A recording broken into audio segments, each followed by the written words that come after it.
PS5 How to Fix Controller Drifts. Hello everyone, welcome back to the channel. In today's video, I'll guide you on how you can fix controller drift on PS5, so make sure to watch the video till the end. If you would like to fix controller drift on your PS5, it's actually quite simple to do so, because of course all you have to do is this is going to be a temporary fix, because a permanent solution requires you to open and do whatever else over there, but I'm assuming you don't want to do that. So what you want to do is simply go ahead and rotate it very slowly. Both of this analog stick, I want you to hold them and rotate it quite slowly towards each end over here. Just make sure that you're actually touching the base like this. If you're only doing half and half like this, that's not going to work. Make sure that you're basically touching the base. So right over here, you should be able to go ahead and then touch the base like this. If that does then work, then on the other side also just repeat it again for a couple of minutes, just like this.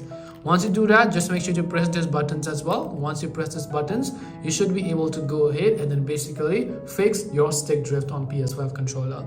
Hope this video helped you. If you have any questions, feel free to leave them down. Thank you very much for watching till the end, and see you soon in the next video.